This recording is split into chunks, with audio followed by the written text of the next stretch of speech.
Our next speaker is Greg Frolov from Georgia State University, and he's going to talk about studying public administration in the right location.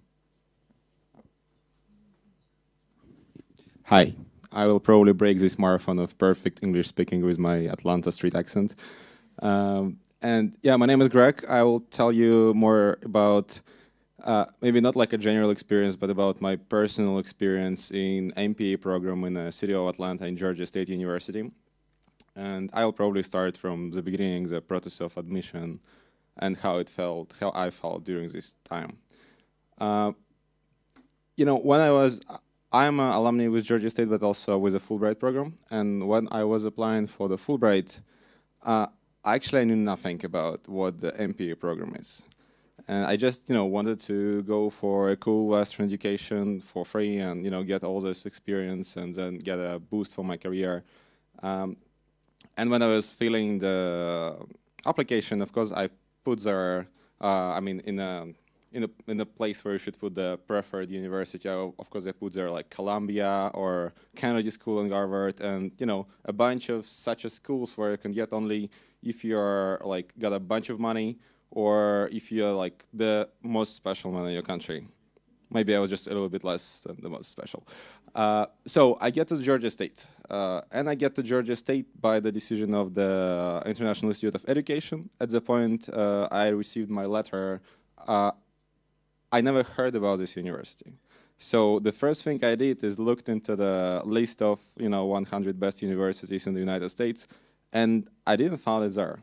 So I felt pity. So then I thought, okay, anyways, this is university where I can go. So Fulbright will pay for everything. So I should say yes. And I said yes. And then I started to research and look on what is my situation, where I'm going. And then I found out that in terms of master programs in the States, it doesn't matter what is the rating of your university, but what's the rating of your school and your program. And I figured out that actually my program is top 10 in the country. So I felt nice. And I started to prepare all the stuff, and at some point I moved to Atlanta. I would say very important thing, most of the best policy schools in the United States, maybe with exception for Columbia and Harvard, are located in college towns, somewhere like, let's say, in Bloomington in Indiana, or somewhere in the middle of the country, or in the Michigan and Twin Cities. So basically, those schools are very good, and they provide you, best knowledge and best professors. But also, if you're more practitioner than academical, then you will feel a lot of problems with this because, especially if you move there from the city like Kiev or the city of Moscow, which I moved from. And Atlanta is a very different thing. And indeed, Atlanta is a very different thing in terms of community and the kind of stuff that it provides you. In the States, it is very important what's your location in terms of what knowledge you're going to get, because it is linked in terms of the community, in terms of local behavior, in terms of technologies, of leadership, and in terms of the historical background of the place. And if we talk about the big new universities like Stanford, of course, they're going to have like a best teachers from all around the world, and your focus is going to be like, really splashed from all these different sites. And if we talk about universities like mine, Atlanta, you will get a very concrete focus based on what happened in this city. So what is Atlanta? Atlanta right now is one of the top growing cities in the country. But also it's a city with a very, very complicated background because, first of all, this is the Bible Belt, this is the actual South, this is the heart of the South. That was like a city which was burned down during the Civil War and then was recovering very slowly, a very complicated way since. And also Atlanta was a city where the movement of Martin Luther King was born. And it was on the edge of this movement. So after the civil rights movement, get to its victory and the South started to change, a lot of stuff started to move in Atlanta. And the technology and attitude towards its local leadership was changed a lot.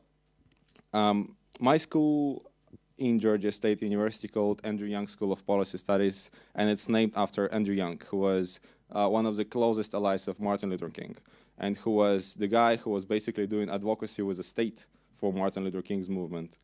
After the victory, he once get to be an ambassador of the United States in the UN, and then was a mayor of Atlanta for quite a while. And he was a person who basically brought then the Olympic Games to Atlanta, which is very important for the city and its boost right now.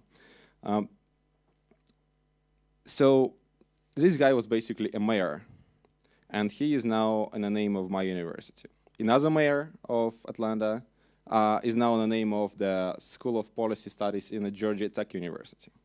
And the 5 more names of the mayors of Atlanta are on the main streets of downtown Atlanta, and 2 more names on the name of the airport Atlanta. So you may feel this: the city really concentrates on the people which impacts it, and it believes in the local tradition and the people who drive the city, whether the people who leave the city and do something outside. And if we talk about the city itself, which lives this way, you basically understand that the schools live in the same way. So since I was studying in downtown Atlanta and in a city with such background, most of my professors was the people who are leaders with the state government or municipal government. They was managers with local nonprofits. And they was actually people who was working mainly within the community of Georgia.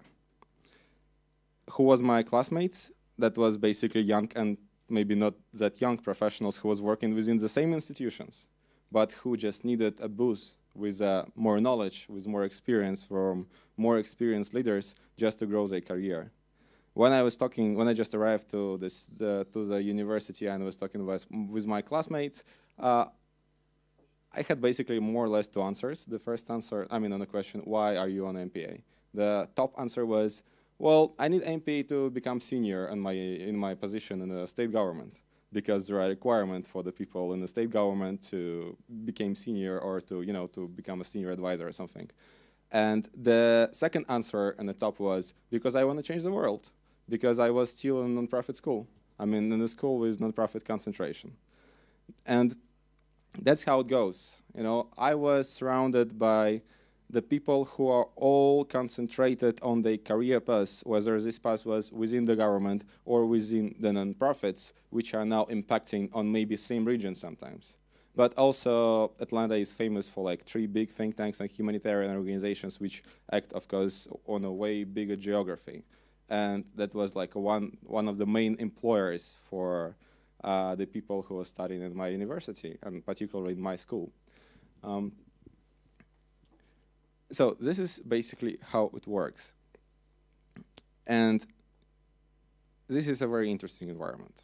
Now, one of my professors was, he used to be a deputy governor, and at some point he decided to campaign for the federal Senate. And for us, he was providing a course of the nonprofit law. And once he was sitting in a classroom, and one of my classmates just Googled him and found out the photo from his campaign trail where he is on the stage giving a speech surrounded by Ludacris and a bunch of rappers. And this was like a 70 years old guy, super white, with a jacket looked like he brought it from 20s, and with the same haircut.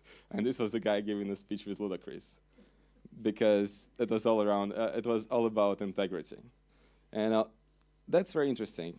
I would be back. I forget to mention one thing: what Atlanta is right now. Atlanta is one of the 2 cities in the United States where there are more blacks than whites, and it is like a super democratic city in the middle of Bible Belt. So when people was driving outside the rounded highway around Atlanta, as I was saying, welcome to Red State, because Atlanta is not a red state. Either everything around was super conservative, Republican, religious. Atlanta was a city with midtown surrounded by LGBT flags and people who was driving on electric cars.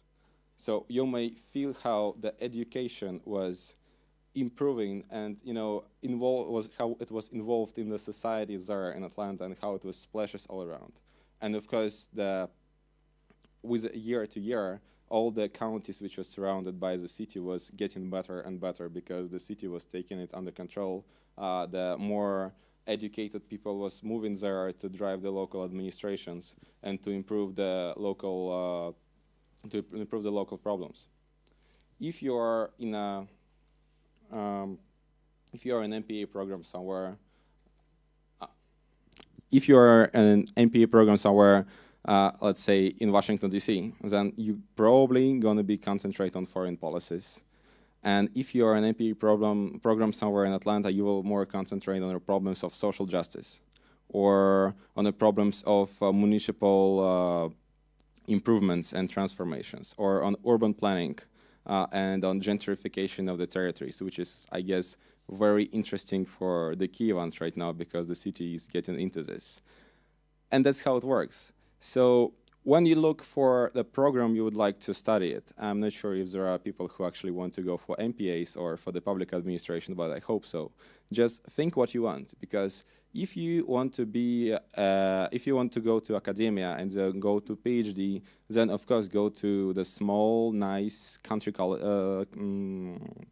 college town and get there in a silence, a very nice research, and then go to think tank or to another university to be a professor. But if you want to be a practitioner, then choose a really good university in a big town with the concentration you'd like. If you like to do something with your city afterwards, the best experience you can get is an experience of how it manages in country and not, you know, outside the country, because you saw it already. But of course, if you want to do some politics and if you want to do some humanitarian job or think tanking, then you just go to DC. There are no other ways. Okay, I guess that's it. Thank you. Oh, sure. Is it possible to do questions right now? Cool. Two questions. I want to pursue Master's of Public Administration. My question to you is, how much time did it take you to prep for the whole process alone? Because you said that you got the scholarship from Fulbright. And also the second question is, how did you find out about the concentration? Is there concrete resources where you can get it, or it's just experience from other students in the same university? Okay, since I was in a Fulbright, I guess the entire admission process for me was for more than a year, because I guess even like a year and a half, because the Fulbright the process of Fulbright admission is very long. For the actual university, it's not taking more than for other programs. So I guess it's just half a year or something. And about concentrations, actually, that's pretty clear on all the websites of universities. What does it got? Usually, each MPA program got like up to 6 concentrations. For example, in my school, the coolest concentrations was on nonprofit and on the municipal money and finances, because it was a lab within my school, which was like the main lab doing the financial policies for the Georgia state government. And there was like really communicating and cooperating with the staff from the Georgia state government and from the Atlanta government. So all the people who was working on finances within the city, they all was in our cathedra. Sure. Okay. Okay, I'm going to be downstairs, I think, with the Georgia State desk. Anyone got a question, just come to me. Thank you. Okay.